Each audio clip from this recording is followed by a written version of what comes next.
Ayan kapamilya, ayan mag-harvest po tayo ng ating mga bunga ng sili at marami-rami tong bunga ng sili at siyempre minsan gusto natin ng medyo spicy yung ating mga sausawan kaya ayan kukuha tayo dito at napakaraing bunga nitong ating sili. Itong sili na to ay matagal-tagal na to kapamilya at medyo nagdadry na nga po sila at wala na po tayong tubig na pangdilig dito sa ating mga pananim na sili at natutuyot na po yung kanilang mga dahon kaya ayan kukunin po natin yung mga ibang bunga niya at marami-rami kasi itong bunga ng mga siling na itanim kasi dito may dalawang puno pero ang bunga po nila hitik na hitik sa dami ng mga kanilang bunga at ayan namumula yung mga dahon nila, ayan lahat hinog na yung mga.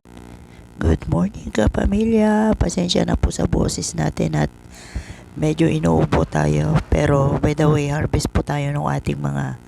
tuyong sitaw at yan may pangtanim na naman po tayo at yan maraming natuyo na dito sa ating mga sitaw na turo kapamilya at yan may mga pangtanim na tayo, ayan at marami-rami kasi itong mga natuyong sitaw natin kaya pitasin na po natin at yan pangtatanim ulit natin, kailangan makapagtanim ulit tayo at marami-rami itong mga tuyo dito. Yan mga kapamilya, ganyan ginagawa natin, sinisave lang natin yung mga ibang dry na bunga ng ating mga pananim para hindi na tayo bumibili, para kada magtatanim tayo meron na tayong seeds kasi napakamahal din ng mga seeds na nabibili lalo na ngayon lahat yata ng mga seeds nagmahalan na kaya ayan yung ating mga seeds ipunin muna natin para meron tayong mga pangtanim kasi importante may mga seeds tayong maitatanim yan at ayan marami-rami na yun nakuha nating kapamilya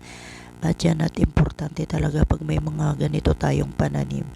Alam nyo po ba kapamilya na napakalaking bagay pag may mga pananim tayo at napakatipid natin pagka ganyang may mga tanim tayo, hindi na natin kailangan bumili ng mga gulay-gulay natin.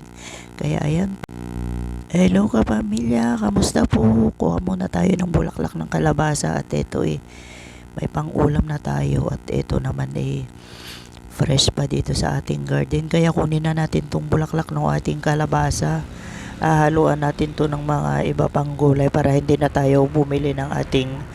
pang-ulam kasi malaking bagay din pagka may mga ganito tayo, hindi na tayo bumibili at sa bakuran mo sariwa yung hina-harvest natin pang-ulam. Kaya ayan yung gulay natin, pitasin po natin kapamilya at magluluto na po tayo. Hello kapamilya, yan po magluluto muna tayo ng ating ulam kapamilya at yan po yung ating mga gulay at niredy na po natin. At yan naman isa na namang masarap na ulam yung ating lulutuin at ayan pinalalambot muna natin yung ating karne para pagka nilagay natin yung ating gulay mas mabilis na lang pong maluto yung ating gulay. At yan pinakukuluan lang natin at ilalagay na rin po natin yung ating gulay kapamilya para lumambot na rin yung ating gulay at yan tingnan nyo, nilagyan pa natin ng design para yung mga bata magustuhan po nila yung ating gulay para kumain sila. At yan naglagay po tayo ng oyster sauce kapamilya para mas masarap po yung lasa ng ating minudo. Ayan po yung hinahalo natin kaya ayan po yung ating inilalagay, tas lalagay na po natin siya ng tomato sauce para mas masarap yung lasa ng ating minudo. At yan luto na po yung ating minudo, ready to eat na po tayo mga kapamilya at yan po yung ating ulam ngayon at tingnan nyo naman napakasarap ng ating ulam. Thank you so much po.